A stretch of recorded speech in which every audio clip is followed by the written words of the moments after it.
Hello everyone विशिष्ट blog चेनेलটোলৈ সকলোকে স্বাগতম জনাইছো। আজি মই গৈ আছো চুটি পাহাৰ আৰু মোৰ লগত আছে ঋতুপন। ই থাকে মোৰ লগত প্ৰায়, গতিকে ঘৰত সময় আমনি লাগি গৈছে। বলক মোৰ লগতে আপোনালোকৰ ভিডিঅ'টো উপভোগ কৰক, চাই থাকক।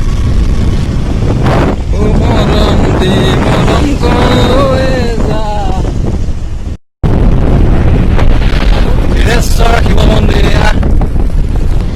পাইছোহি আৰু ন, পাইছোহি আৰু কৈছো।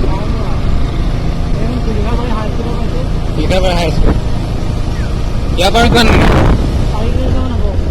4 কিলোমিটাৰ। এতিয়া আমি গৰুডুবা চেণ্টাৰ পালোহি।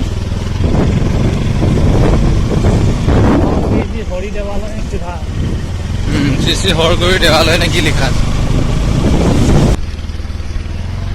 এয়া আমি পালোহি চুটি পাহাৰ। এয়া দেখিছে চাওক। এতিয়া আমি বাইকখন ৰাখিব লাগিব। ইয়াত থবা নে ওপৰলৈ লৈ যাওঁ? বাইক নিব পাৰি ওপৰত। এয়া বৰ্তমান মই গৈ আছো ওপৰলৈ লাহে লাহে কৰি, আৰু লগৰজনে পুৰা ফটো মাৰাত ব্যস্ত হৈ ইয়াত দেখিছে, ফটো মাৰি আছে। তো উপভোগ কৰি থকা ভিডিঅ'টো। ওখ হয়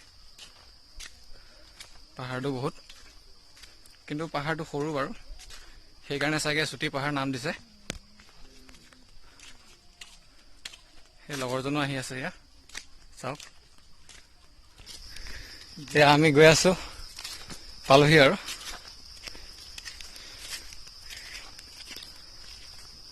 আগতকৈ অলপ হেৰি লাগিছে ন, মানে জংঘলবিলাক কম কম লাগিছে।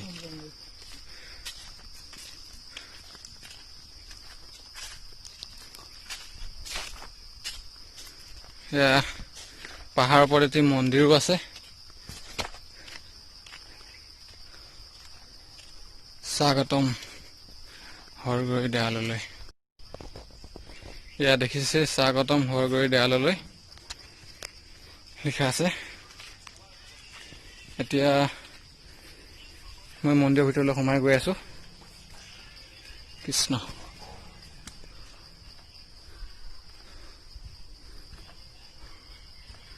এয়া লগৰজনে গৈ আছে মন্দিৰৰ ভিতৰত।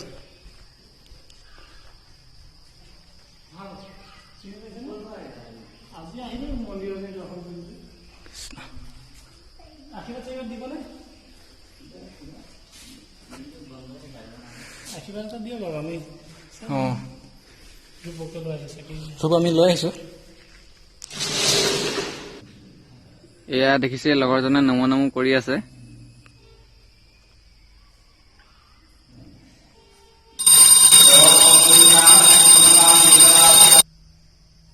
আৰু এয়া ময়ো ভগৱানৰ ওচৰত ধূপ জ্বলাই আশীৰ্বাদ ললো।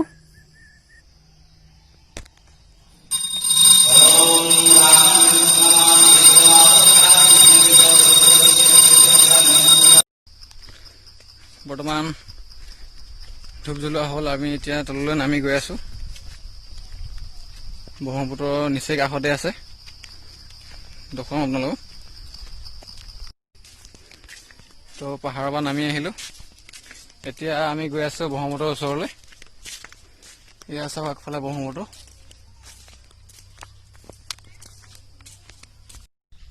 এয়া চাওক চুটি পাহাৰৰ ওচৰতে একেবাৰে ব্ৰহ্মপুত্ৰখন লাগি আছে। সেয়া এখন নাও ৰখি আছে। নাৱত উঠিবলৈ বহুত ভয় লাগে, কাৰণ পানীৰ মাজত যদি বেয়া হৈ থাকে কি হ'ব, তাতে মৰিব লাগিব আৰু। সেইকাৰণে নাৱত নুঠোৱে মই। এয়া চাওক প্ৰকৃতিৰ যি মনোমোহা দৃশ্য, দেখিলেই ভাল লাগে। এয়া চাওক ইমান ধুনীয়া, চাওকচোন। এয়া আমি এতিয়া ঘৰলৈ যাব ওলাইছো। ভাগৰো লাগিছে, ইয়াৰো ভাগৰ লাগিছে, বহুত এলাহ লাগি আছে বোলে ইয়াৰ। গতিকে ঘূৰা ঘূৰি যাওঁ। যদি ভিডিঅ'টো ভাল লাগিলে লাইক কৰিব, কমেণ্ট কৰিব, আৰু চেনেলটো ছাবস্ক্ৰাইব কৰি দিবলৈ একেবাৰে নাপাহৰিব। ধন্যবাদ।